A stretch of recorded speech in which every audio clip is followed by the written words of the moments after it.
O objetivo dessa videoaula é principalmente trazer aos alunos a noção de como é produzido este alimento, mas não apontar se o mesmo é ou não é ideal para consumo, e sim promover um pensamento crítico de cada um em relação ao que ingere, a quantidade que ingere e se isso realmente traz benefícios a si mesmo a médio e a longo prazo. O peito de peru é um alimento que vinha sendo considerado saudável pela sociedade por conter menor número de calorias e por ser uma boa fonte de proteínas, mas que atualmente vem sendo desmistificado por conta de muitas substâncias presentes em sua formulação. Ele é principalmente constituído por carne magra, água, gordura e ingredientes não cárneos.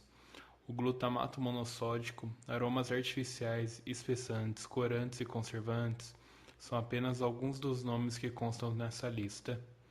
Os compostos nitrogenados utilizados como conservantes são adicionados para aumentar o tempo de prateleira desses alimentos e são associados ao risco de diversas doenças crônicas e, especialmente, ao câncer. Por conta disso, a Organização Mundial da Saúde, OMS, colocou que o alto consumo aumenta a possibilidade de câncer. Além disso, o grupo que este alimento faz parte atualmente ocupou muito a mídia por conta do recente escândalo da carne fraca, no qual foram colocados em dúvida a qualidade dos ingredientes que são utilizados para sua produção e também a segurança ao consumir o mesmo.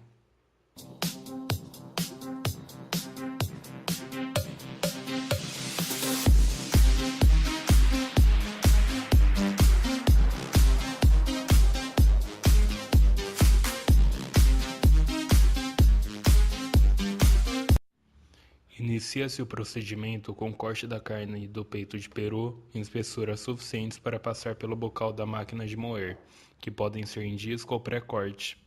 A espessura dos discos da máquina variam de 3 a 10 milímetros. Em seguida, tem-se o processo de mistura, onde a carne sofre repetidos golpes entre as peças e contra as paredes do equipamento. Este é geralmente realizado com a carne a uma temperatura de 6 a 8 graus Celsius, facilitando a operação da carne e reduzindo o desgaste do equipamento. Este processo possibilita melhor penetração da salmoura e melhor uniformidade da cor. Após essa etapa, tem-se o processo de cura, no qual ocorre a solubilização das proteínas miofibrilares, e o tempo de cura deve ser de no mínimo 24 horas em câmeras frigoríficas a 4 graus Celsius, para que se obtenha assim bons resultados na distribuição da salmoura e da cor.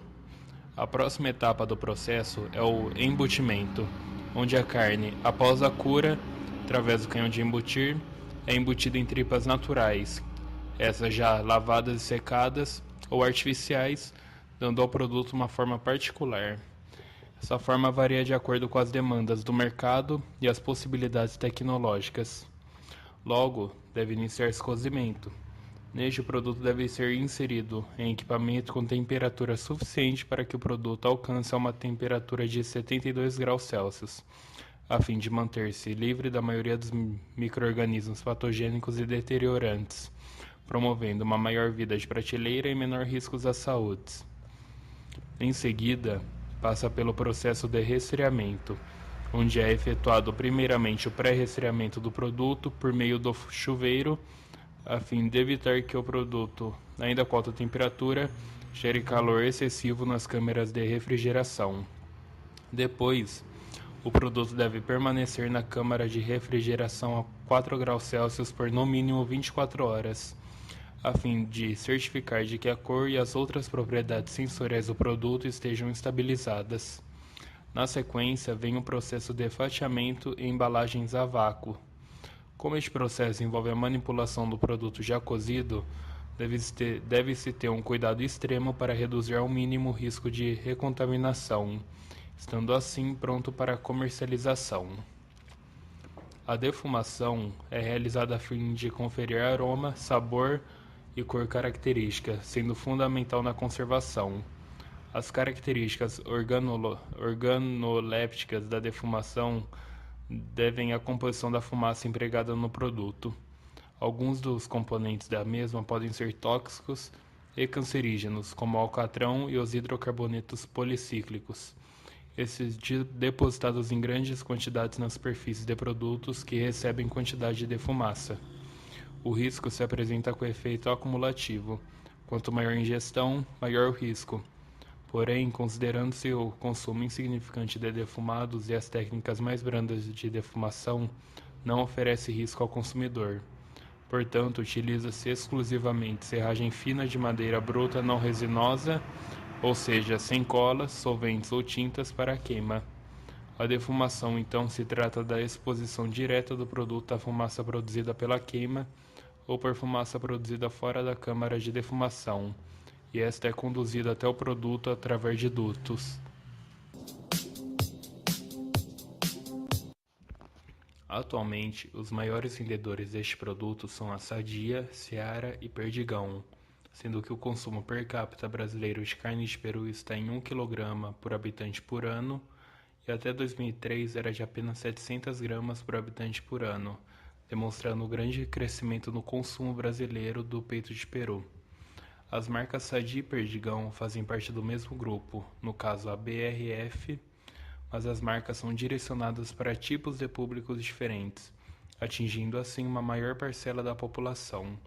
Essa segmentação dos produtos é uma das estratégias de marketing possível de ser implementada por uma empresa. Os principais motivos para uma empresa recorrer à estratégia de segmentação de mercado é a ampliação de consumo e do padrão de concorrência em um determinado mercado. O peito de peru se tornou uma ótima forma para aumentar o consumo per capita de perus no Brasil, especialmente na forma de presuntos, peitos defumados, cozidos, mortadelas, salsichas, entre outros, e é um aliado ao forte apelo de carne branca com baixo teor de gordura.